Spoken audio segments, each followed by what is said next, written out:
Good morning, distinguished members and dear partners. It's a pleasure to have you in another ESS Sustainable Development series. We had a really busy agenda lately on climate change and sustainable development in Turkey. We were together with most of you in the climate summit that was held in Konya and discussed about the roadmap that the Turkey is going to take soon. And within those studies, and also we were following the Green Deal action plan of the Minister of Trade, our common agenda with our members were originally based on three priorities. We were first focusing on the establishment of a working emission trading system in Turkey in line with the EU practices so that we can benefit the advantages from the CBAM or align with the CBAM implementation. We were trying to make Turkey more visible for green funds and prepare a taxonomy for what is green and apply and form actually a pipeline to apply to these funds. And thirdly, maybe the most important one that is also forming the basis of these webinar series, showing the best practices of our members, making it available for everyone that this is doable. It is easy. You just need a strategy and commitment and will to do so. And it's a win-win situation. It's not a cost. It's just not a perspective of a corporate social responsibility. It is now a business organization and business operation methodology that most of our members are undertaking. And most of our members are also undertaking serious commitments in this agenda and contributing to that one. And while we are making these best practices visible, we are also having a chance to show that these best practices are taking place under best regulations and best investment environments. So a conducive investment environment that is green friendly is going to speed up this process, and we would benefit from all the available technology and would be enlightened to use the new ones that even our members are currently developing. So without further ado, I would like to welcome the Philip Morris team. We have two very valuable guests today, and one is the Director of Sustainability, Activation and Support, Mr. Miguel Colita from Philip Morris International, and we have our own Zeynep Hanım, External Affairs Director Zeynep Güney Altıntaş from Philip Morris Turkey. It's a pleasure having you both. Thank you very much for being with us. Thank you for having us. Okay. So, Miguel, thanks for joining today. And as we know, in Philip Morris, you have a comprehensive approach to sustainability that is touching upon most of the sustainable development targets of the UN, ranging from the protection of environment, mitigation of climate change, ensuring circularity, promoting diversity and inclusion, and so on. We would be really happy to hear from you, your perspective, your higher strategy to approach these issues, and your global implementations, and maybe you would also give us some examples that are applicable to all sectors, regardless of their priorities, which are doable. Maybe you can show us some quick wins that everyone can at least start their path to get aligned or to get accustomed with this agenda. The floor is yours. We are really much appreciate your presentation. Okay, thank you so much, Serkan. Thank you for having us here and for the opportunity to have this presentation and also to to have a discussion with your members. My name is Miguel Coleta. I'm Director of Sustainability, Activation and Support. The scope of my role is global, so my focus is to work with our affiliates worldwide to deploy our global strategy, to localize it according to the circumstances in each country.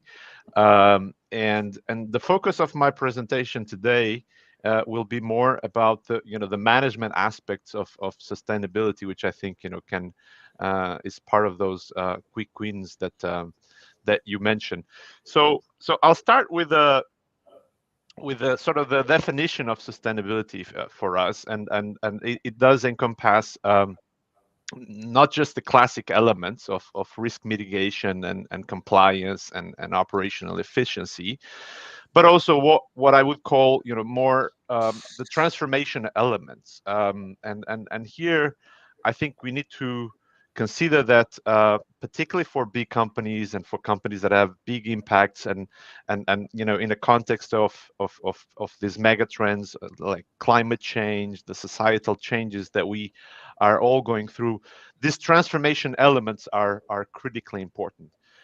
So sustainability is not just some small adjustments to stay compliant and to become more efficient, but actually it's an opportunity to think about our businesses in a different way, and to think about doing business in a different way, and rethinking the role of business and society, and how it can create value for all stakeholders. So it is an opportunity for innovation, for technology, ultimately to disrupt business models and to create new business models for the future.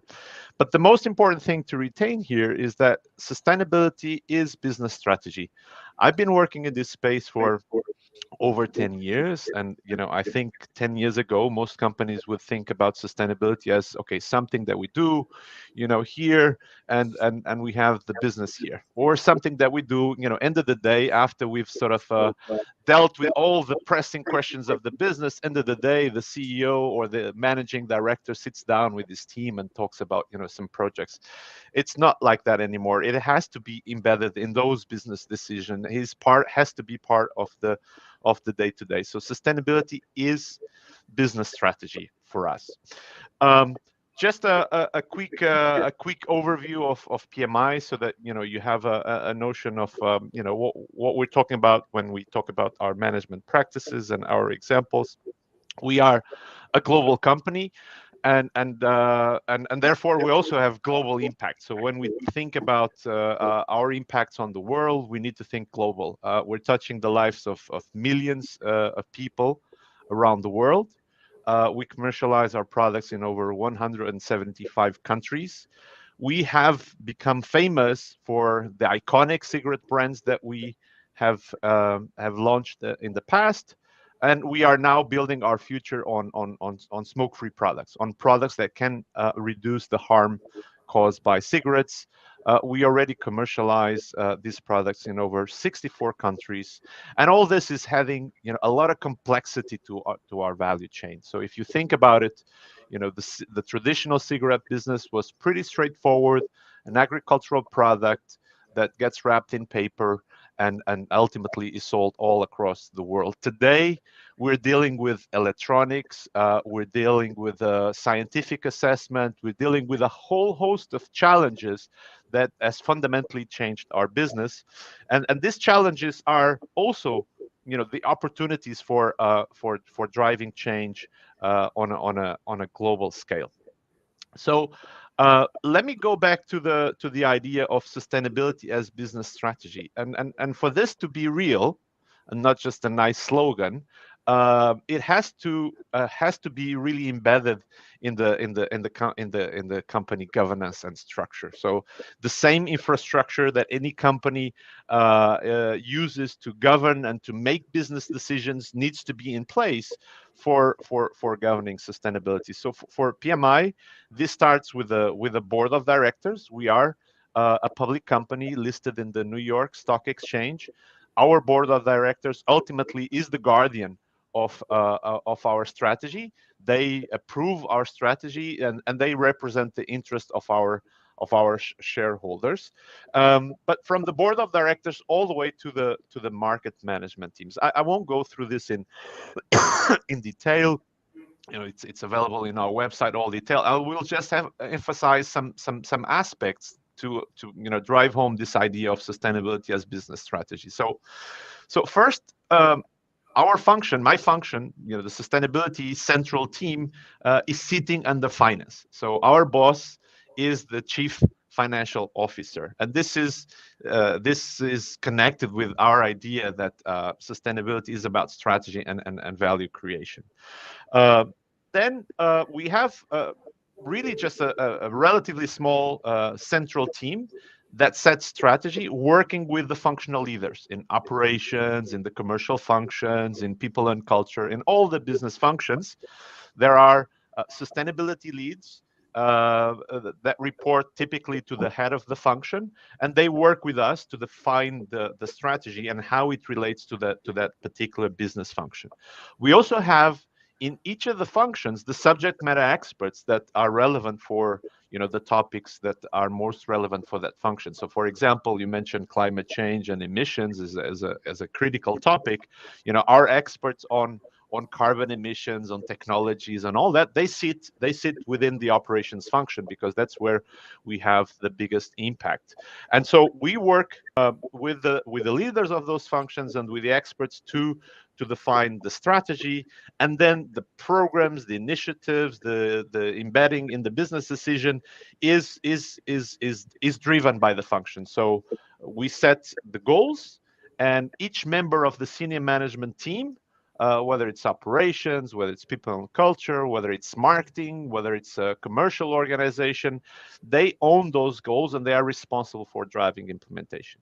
The affiliates, they localize the global strategy. So they do the validation of our global materiality, because the footprint that we have, for example, in Turkey, is fundamentally different from the footprint that we have, well, in my home country, in Portugal, or the realities that we have there is fundamentally different from the realities that we have in Singapore. So we have a global set of priorities that are common to every market, regardless of where we do business, and then each market has to do their local validation of what are the relevant topics based on the footprint that they have. My role is actually to support the markets in that exercise, and then working through on the programs that materialize those priorities. So how do we develop the strategy? First, it's a 360 view that has three dimensions. One, there's an extensive process for gathering stakeholders' perspectives, internal and external. I know that most companies today, they do this sustainability materiality assessment. The way we do it is on a global scale. This gathering of stakeholders' perspectives is done on a global scale, internally, externally.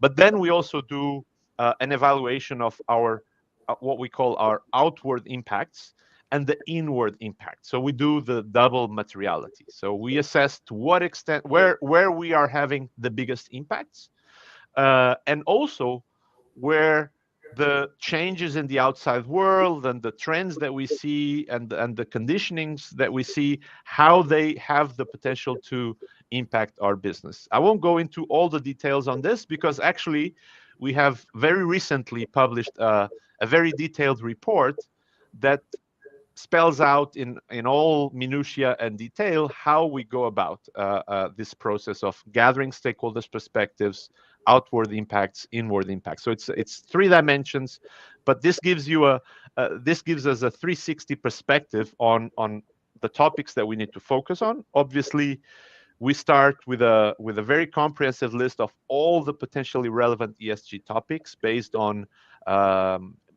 external benchmarks like the Dow Jones Sustainability Index and so on and so forth, but also based on our own experience, as we've been reporting on sustainability already for some years.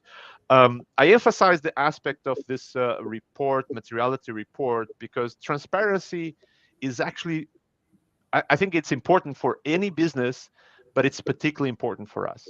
We understand that as a tobacco company, there is always skepticism around us, and we believe that the only way to deal with this is to be very transparent, to do what we say and say what we do, but also to be very transparent so that stakeholders can scrutinize our goals. I think, like every company today, when it comes to materiality, when it comes to reporting, we struggle a bit with the need for standardization. There are many frameworks out there.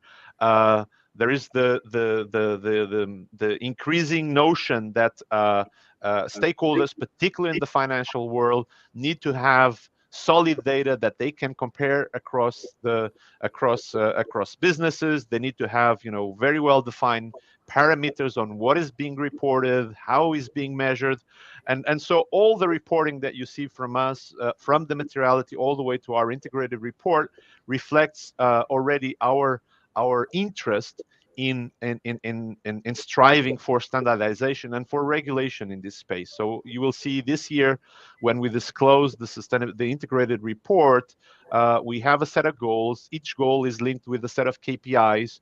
Those KPIs, we are disclosing the standards that we use internally for defining how to measure and the scope and so on and so forth. And I think this is a trend, and it's relevant for any business. So after the materiality has shaped our framework, and the framework has these four pillars and the two sets of priorities, with the tier one being the most pressing priorities that we focus on. And here clearly the public health impacts of our product, the harm caused by cigarette smoking, comes far above any other topic as our biggest impact, but also has the key topic for all our stakeholders. So innovating for better products, i.e. developing, validating, commercializing less harmful alternative to cigarettes, is our main sustainability and business priority. Operational excellence is about the way that we conduct our business. It also bears connection with the public health impact, so how we market our products. To be clear, we only market our products for existing adult smokers. We don't try to expand the consumer base. We market our products only for existing adult smokers, and we have all the procedures in place to do so. But operational excellence also covers the other topics that are enablers to achieve our goals: sustainable supply chain management and respect for human rights across the value chain, and so on and so forth. And of course, in the social pillar, the socioeconomic well-being of tobacco farming communities is a key priority, as well as safety and well-being of our employees, and the well-being aspect has grown in importance as we've lived through this the pandemic. On the environmental front, our priorities relate with climate protection, and also with post-consumer waste and circularity. So this strategic framework is the basis for the roadmap goals that I mentioned for each priority topic. And the ownership of the roadmap goals is assigned to the, as I mentioned, to the relevant senior management team members. For example, responsible marketing and sales. Our goal is to have 90% of our shipment volumes covered by youth access prevention programs in place, and for that we have this program has contractual arrangements, training with retailers, point of sale signage. It has a number of elements. You see here a picture of one of the points of sale in Turkey, and the ownership sits with the commercial function. So it's our senior vice president of the commercial function that has every year to be accountable for this. We have signaled, and I won't be able to go into too much detail on this because it's still not been fully disclosed. It will be fully disclosed later this month in our proxy statement. Our CFO has recently announced that we will have a sustainability index that will represent 30% of the compensation of our management. So our performance on these programs is linked directly with the compensation of our management, and of course we need to have concrete data and very objective standards to measure that, which is what we will be disclosing in thorough detail in the proxy statement and then in our integrated report in May. But I will, for the purpose of this talk, and because I won't have time to cover everything, I will focus on the operational impacts, and I will drill in a bit more on how we manage that, and because we can't cover everything, I will start with the supply chain management, and you will see you will see that because we are in Turkey, home to the best Oriental tobacco in the world, I will focus on tobacco growing and how we manage our supply chain on that front. So all the points that you see on the slide are areas that we are covering under the Good Agricultural Practices program. Just a little bit of background on tobacco growing. Tobacco is a cash crop. It's very labor intensive. It's typically a small scale family business because it allows very high returns for relatively small areas. From a buyer's perspective, if I think about where we were 10 years ago, millions of producers worldwide, quality was essentially about the sensorial characteristics of the product, of the leaf that was being grown. Today, quality has grown to mean all the factors that we see here. So we no longer just look at the the quality as in the sensorial characteristics. We actually look into how the product is being grown, how well the farmer is doing, what is the soil conditions, and how it's evolving over time, and so on and so forth. So if I think in terms of a market that is actually where there is reduced demand, this change in mindset is a threat, because this is no longer a business of volumes, but a business of quality, and therefore it's an opportunity for those farmers that are adapting to meet the standards that buyers like us are setting. But then how do we go about incorporating those elements that I just showed you in how do we make them real, and how does it work?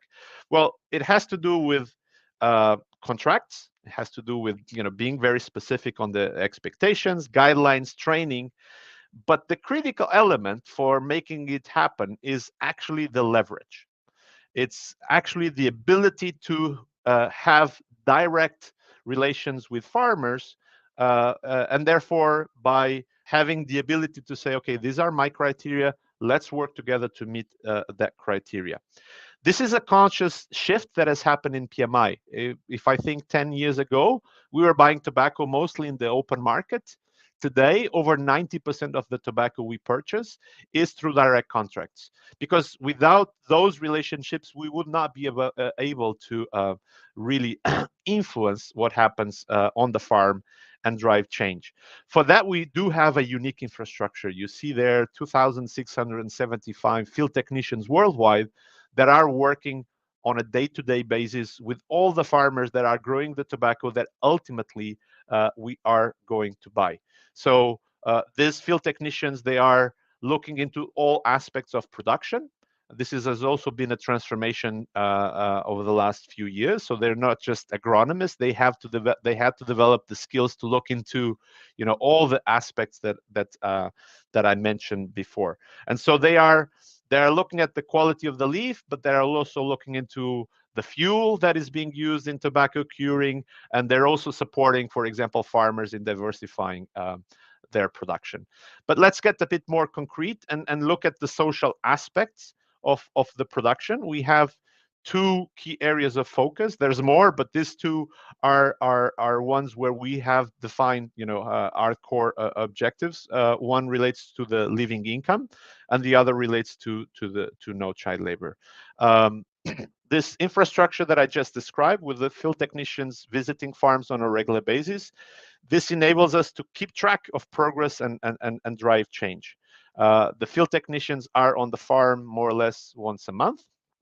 They don't live there. They don't have the permanent visibility into everything that is happening every single day. So their partnership with farmers is critically important when we think about driving change on things like child labor. First time when we launched this program, I was in Turkey, in Adıyaman, southeast Turkey, long time ago, tough area. Children working on tobacco was just a fact of life, was just normal. And if we were to come just with a compliance approach, and no, you can't do that, we would have failed. But over the years, we have built the understanding of, what are the things that, okay, it's okay that the children of the family can be involved, like they're watering seedlings, they're doing something that is not hazardous, but they're going to school, they're not doing any work that is undermining their growth, and those things that represent danger and therefore shouldn't be happening. And this has been a long process of work. You see that today we still and this has happened worldwide. Still today, we continue to see incidences of child labor, of children doing tasks that are not acceptable to us, and we do have the infrastructure to identify that, to stop it, and to introduce the necessary corrective measures. And it's these guys, these field technicians, these boots on the ground, that are the enablers for this transformation. I won't spend much time on living income because time is running short, but the field technicians, they are also the ones that are gathering the data working with third-party experts for us to understand the levels of income and to understand how we can support farmers to improve it. And there's two elements in this strategy. One is the efficiencies when it comes to tobacco growing. The other is the diversification beyond tobacco growing. So helping farmers have other sources of cash that go beyond the tobacco that they are growing. And I can come back to that in when we do the Q&A. Um, Look, climate change, and you mentioned it's been a focus in Turkey, and I'm very happy to hear that. This is the biggest challenge of our era. It's the one that will define the conditions for our children and for the generations to come, whether they'll have a planet that will enable them to live as we and the generations before have lived, or whether they're going to have a very, very different world and all the challenges associated. We're not a carbon intensive business, but in this context, we believe that everybody needs to pitch in. You know, every business needs to do their bit. So we have revised recently our neutrality goals, both for scopes 1, 2, and 3. And we have validated the science-based targets to reduce emissions consistent with the 1.5 degrees scenario. Here I have an overview also of our footprint. I want to emphasize, that most of our emissions are upstream. They used to be in tobacco growing. Most of our emissions used to be associated with the tobacco growing and with the curing of tobacco, but that has shifted in the last few years as we have grown into electronics. As our business has been transforming, the nature of that footprint has changed, and you see that today over 51%, a little over 51%, is already related with the stuff that we need for these new products. So this brings new challenges. But as you see from our commitments, we have we have been stepping up to the plate. Um, Maximizing the reduction of emissions is the core of our strategy. So today we hear a lot about carbon neutrality, and we do have a carbon neutrality goal. But let's be clear, our focus is to reduce emissions. And to work on that, we are working all across the value chain, from improving the soil retention of carbon to the post-consumer life of our products. Reduce by 50% in the next few years. Last, and this is the second element of our strategy, then we will compensate for the unavoidable emissions, and we're going to be looking for credible carbon credits and probably for insetting, i.e., for sequestration programs that are focused on the company supply chain. Later this year, we're also going to be announcing a carbon bank for all our affiliates to source from, and those will contain both external programs but also insetting initiatives in our supply chain. Again, we have very ambitious goals, but transparency, I believe, is critical in this area. There's a lot of concerns out there today around greenwashing, and companies are making all these pledges, but nobody really knows how they're going to be met. Well, we have disclosed October last year, we have disclosed our low carbon transition plan. So our goals and all the detail around how we intend to meet those goals and how we are working towards those goals. What you see here is just an infographic from that report. It's a lengthy report because this is a complex technical issue also. But if you want to know exactly, how we plan to become carbon neutral in our operations by 2025 and across the value chain by 2030, then you can go online and thoroughly scrutinize what we are doing. Again, the transparency being a critical element of our strategy to transform our business. We believe, and I didn't focus too much on that, we are transforming our products, we are changing our products, but we don't think we can succeed in that transformation regardless of everything else.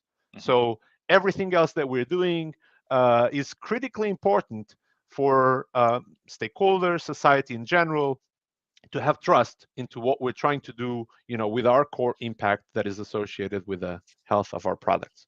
So this is the global perspective. Sorry if I was a bit conceptual, but I wanted just to give you the idea of how we organize, how we have the structures in place.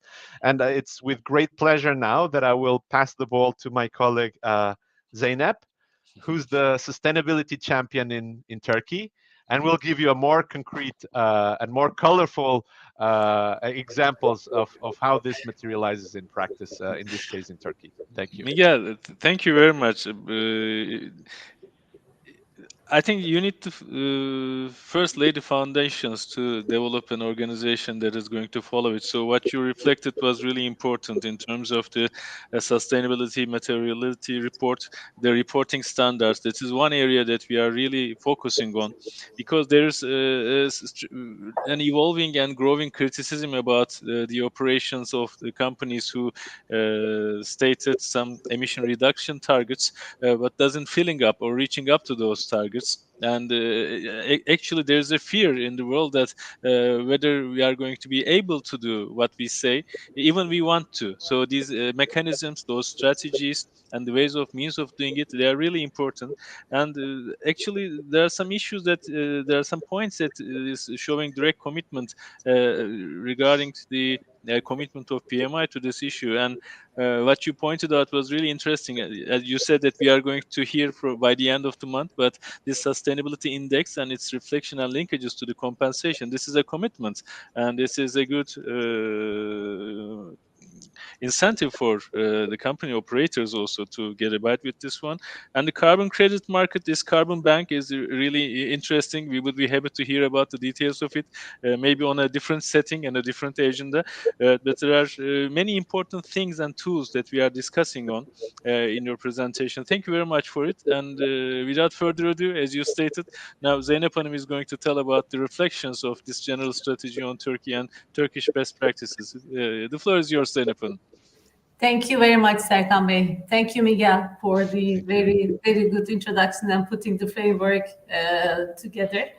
Serkan Bey, this platform, I would like to start with thanking you and the whole YESED management for these platforms. I'm a fan of these webinar series, trying to understand, get good examples from the other companies. Because we learn from each other in these platforms, we get inspired by each other, and sometimes we even find opportunities to support each other's projects. So thank you very much, and hopefully what I will try to go through with this time period will also help some other companies, and we could do collaborations with other companies as well. So as you mentioned, Miguel put the framework together. This is our global vision. This is a very important part of our business. And we know that the interrelation between the economic, societal, and environmental factors are key to creating a value for a sustainable future. And that's why we are aligning our goals with the long-term goals of the Turkish society in Turkey as well, like we're doing globally in all the markets that we are operating in.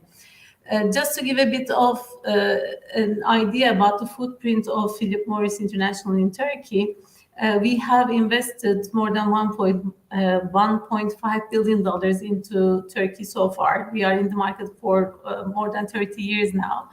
And in this 30 years, we built a very huge ecosystem, including 150,000 retailers, traditional retailers mostly, selling our products, and our friends visiting them on a weekly basis, sometimes more than 3, 4, 5 times a week.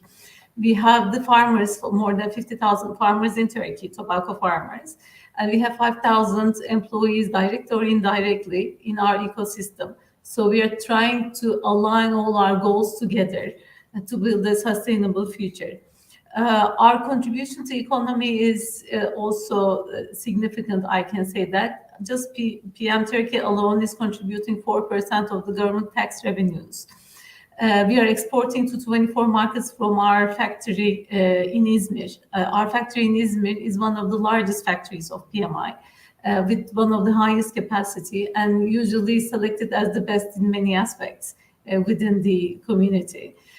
So we are building the future from here. And I can proudly say that, we are also strong in diversity and inclusion. More than 40% of our very top management team is women. And we are, like Miguel also said in the beginning, we are into this, sustainability. We have a dedicated team. But in addition to that dedicated team, we have volunteers among ourselves, among our friends, who are willing to create a difference, make a difference in everything we do. So I am not going to go through the details of this because this is pretty much aligned with the global framework. All we do is we have different projects that serve specific to the Turkish economy and Turkish environment and the Turkish society. And we're trying to make sure that we're aligned with all the SDGs, UN SDGs as well in those projects. So if I start with our first pillar, which is the business transformation, this is a very big ecosystem. Again, this is more about our digital solutions at every part of our supply chain. I can say that. You can see it's a big, ecosystem in itself in the sales operations. And we have a huge organization, one of the biggest sales organizations in the country.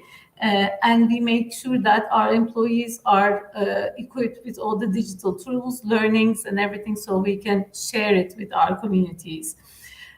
Also, we are working with startups. We built a very good B2B platform where we are trading digitally with the traditional retailers. So today, 96% of our orders are through these digital platforms.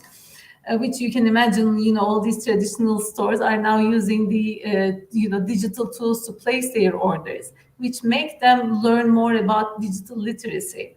Our 150,000 retailers, close to 150,000 retailers, are provided with digital literacy training programs supported by top university.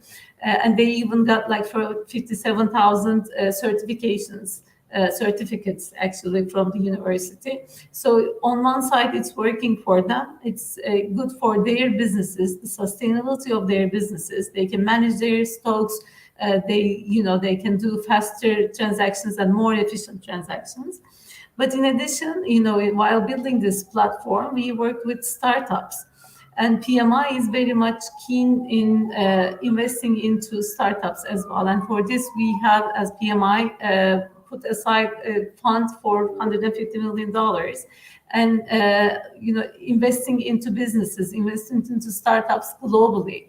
And Turkey market is definitely a market where PM Equity Partners is the name of this fund. They are very much into doing projects with us and getting to know the Turkish startup ecosystem. And Turkish startup ecosystem learns from the events that we create together. So it's another win-win situation.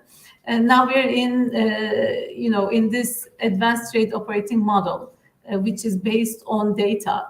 Again, this is to help the sustainability of the business while we are transforming the way we do the business. Helps the whole ecosystem. And for this, we were awarded very recently by MarTech. The best use of technology in B2B. And also we have partnerships, in this whole digital environment. We have very valuable partnerships. I can say that today Ülker, Akbank, and Empara.com are also, our partners in this platform, and we're using the same platform to maximize our efficiencies in this sense as well. Next topic is about operating with excellence. So here, I'm going to talk about only 3 projects because, like I said, there are many projects, but for the time concerns. One topic is very important for all of us, for all globally, for all the economies, for all the governments, for all the public. It's about fighting against illicit trade. And this is a very important topic for PMI globally, and it's a very important topic here in Turkey for us, because if we just estimate the government revenue loss, it's about 20 billion Turkish liras annually, and this is just an estimate. There are different estimations that go even higher. So this is an area we all need to put our resources together, and PMI is also very generous here. They put aside $100 million under this PMI impact umbrella, and they are supporting the institutions, public, private institutions, NGOs, academy, to find ways to fight illicit trade. And in Turkey, we also have two institutions, BETAM and Transparency International Association, that already received some funds from this, about $1 million from this total fund. But it's still open, so anybody who is willing to fight against any kind of illicit trade, it's not necessarily only tobacco illicit trade, any kind, we are there to support, because we think that, to care about our society, to care about our economies, we need to be in here together with all these associations that work on this. Another program is about the employment with the Turkish unemployment, or Turkish Employment Association.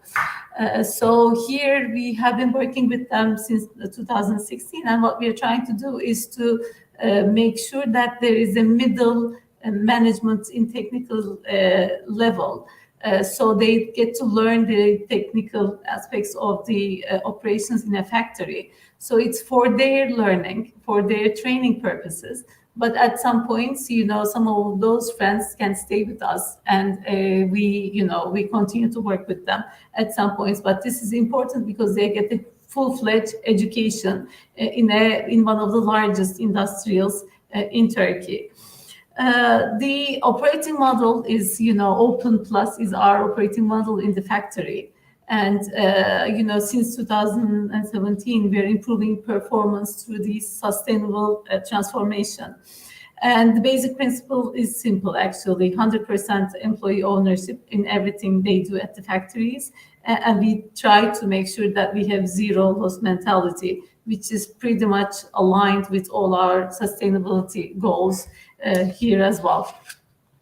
And, Turkey, our factory in Turkey is, usually the first one to, pass all the phases, because it says different phases in the process. So we are proud to be the first to pass all these phases together in that sense. Another topic is caring for the people we work with.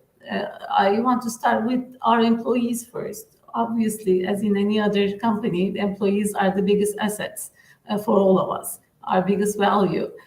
So what we try to make sure is that we make sure that we keep inclusion and diversity as one of our priorities. And one certificate that we are proud of is this Equal Salary Certificate. It is issued by the Equal Salary Foundation based in Switzerland.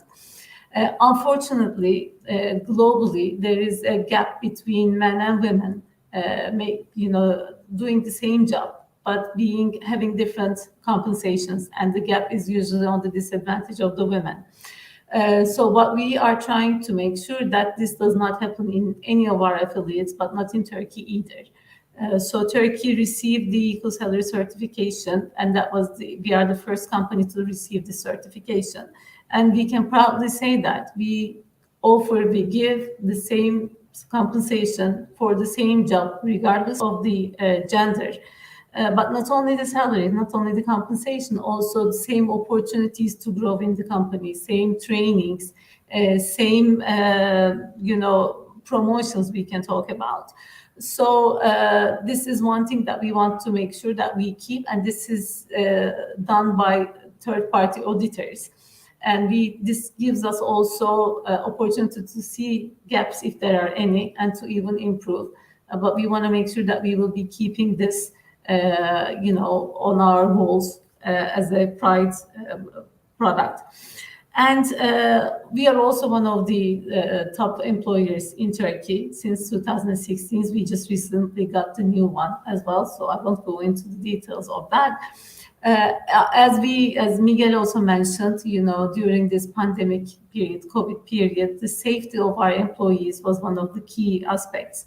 So we were one of the first companies receiving this COVID certificate, the safe working environment certificate from Ministry of Industry. I'm sorry. And so we make sure that our employees are safe and the environment is safe for them to continue to work. And another certificate we just recently got, maybe a few minutes ago, I can say that this is new, conducted by Ministry of Health. This is this is healthy nutrition and promoting physical activity in the workplace. This is very new. We are the first, as far as we know, we are the first company to get this in Turkey, but I'm sure there will be many others in this area. So it's another pride for us because, like we say, we care for the people we work with, and especially our employees. But it's not that, like I mentioned at the very beginning, we are a big community. We have a big ecosystem, and we are the biggest, player in size in this environment, in this ecosystem. So we make sure that we support everybody on our ecosystem. I won't go into the details of our agricultural labor practices, as Miguel mentioned in detail. One thing I can add here is that, like also again Miguel mentioned, we are the biggest. Turkey is the biggest source of Oriental tobacco. We even call it Turkish tobacco, at least internally. So we are making investments. Actually, we do have an agro center, which is the first certified R&D center in Turkey on tobacco. And here we make sure that we get the new and modern techniques, digital solutions, get the best efficiency, and get the best cultivation. And we do the research here, and then we make sure that we pass the knowledge to all these farmers that we work with through our suppliers. We have platforms for this. And we do have specific trainings for women farmers, because we think that, especially when we're talking about preventing child labor, mothers are the ones who would help in this. So we make specific trainings for women to make sure that we keep, we keep children at least away from the hazardous, parts of this part. And another project I can talk about is about our women retailers. By the way, yesterday was International Women's Day, so I would like to celebrate all the International Women's Day here as well.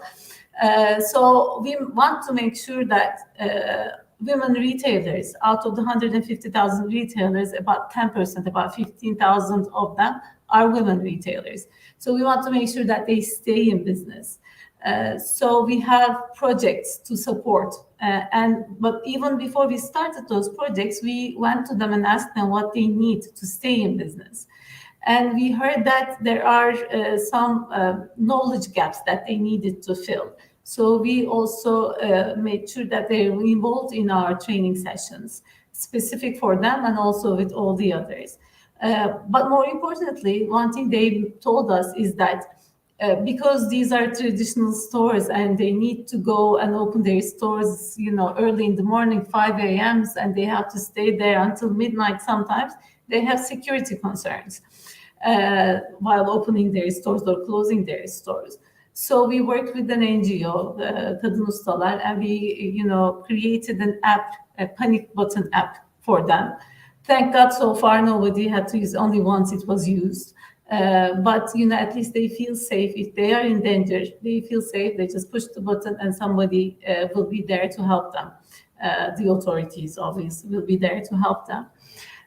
In our diversity and inclusion program, there is also a program for the disabled people. So we put a program together where we involve we started with some internship programs specifically open to our friends with disabilities. So that was another platform that we can say that we are proud of. Another project is this is a global project. We call it Projects with a Heart. And this is 100% voluntary and 100% employee movement. So employees globally support each other with this project. When there is a fire in Turkey, the wildfires last year in Turkey, globally there was all these volunteers volunteering to help financially and physically also. Same thing when we had the earthquake. And there are little small pieces. When you have a neighbor who needs something, you put it on the system, and globally you get support from all the employees, all the almost 80,000 employees that Miguel mentioned before. So this is a global project. We all support each other, and we support from Turkey to the other markets as well. So this is another project where we care for the people, for our communities. And last but not the least, the environmental part. I'm watching the time as well. Okay, so I will be finishing very soon. So the climate protection is definitely, again, as Miguel mentioned, is definitely a priority. We have ambitious targets. 2025 is a very clear set target for scope 1 and 2, and also for our factory here in Turkey as well. So we are, yes, trying to reduce the emissions, and we have projects for this. Even the project I mentioned in the very beginning about this digital system, digital platform for sales is helping reduce the emissions because we are reducing the trips, because we can now do some digital trips, or we are creating collaborations with other companies where we can share, the trucks from within the country and all that. So we are reducing the emissions in that sense as well. In Turkey, we also put aside some investment, pledge there, so we can continue to work on. We have many things that I cannot really go into the details here, but all these projects are taking us to our target, and we are working towards our target surely. Another topic is about protecting our water. In our factory in Izmir is sitting in this Küçük Menderes River Basin.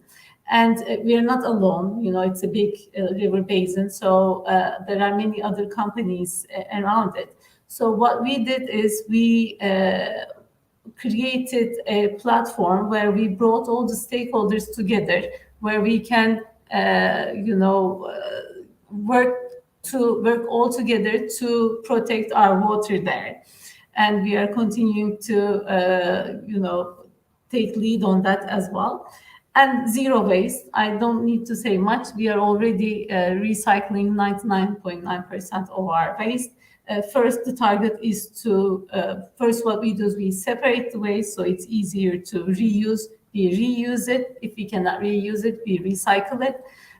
So we are, we have strong targets there as well, and we will continue to work and invest in this. So we have different ways, and our friends are creating coming up with all these creative solutions, and we're happy to implement all of them in all our facilities.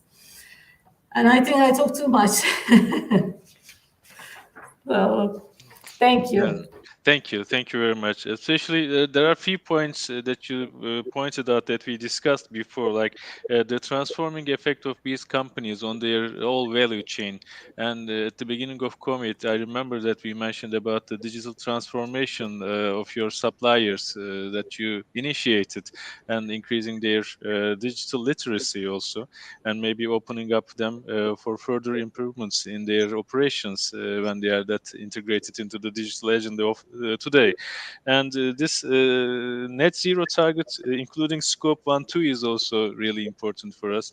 And what we would like to hear more for in further studies is the factory floor solutions that are applicable to everyone. It is really good that also Miguel commented on this one, that these targets are implemented in different countries and in different settings, and bringing up very different solutions for everyone that you can pick apart.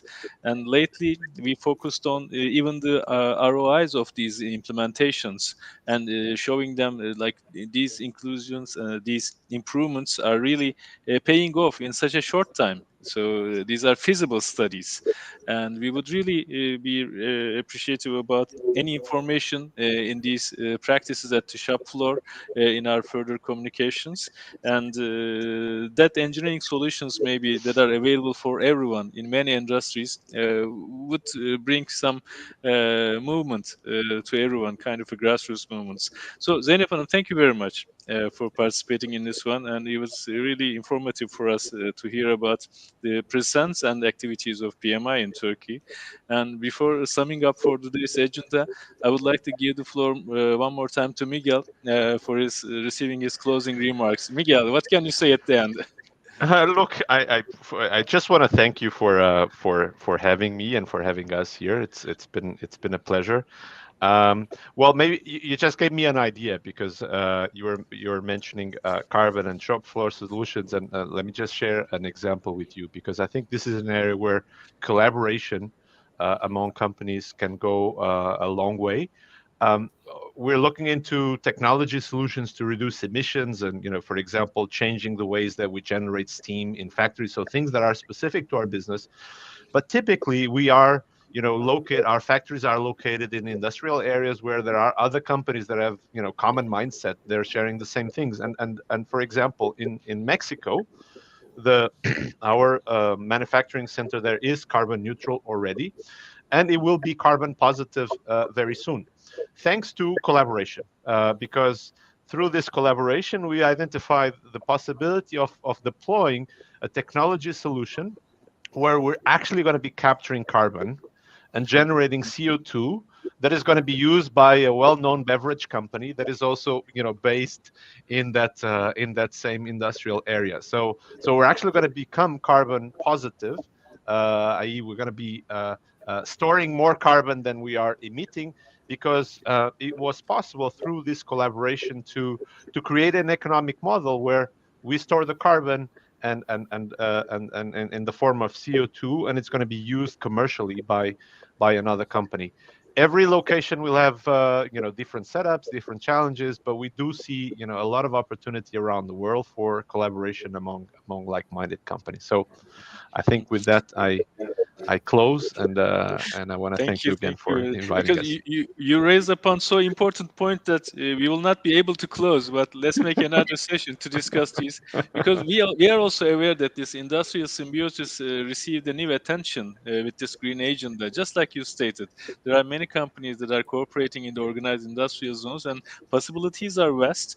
And maybe one last remark, Zeynep Hanım, this capacity sharing project is really interesting. We'll be calling you to receive the details of it. It is like the maritime industry is less than a container implementation that is transferred to what we are doing in our local operations. So to say last, thank you very much. We'll be continuing with this series, and then we are going to sum up with all the best practices and create some kind of a library that anyone can pick and implement from. We heard from our members that the ones who show their best practices even started translating them and communicating them with other members and non-member companies, which is a good thing. That was the thing that we aimed with this series, having a progress, a real progress that is implementable everywhere. So thank you very much, and take care, stay healthy until we see each other next time. Thank you very much. Thank you. Bye-bye. Thank Bye-bye. you. Thank you. Thank you.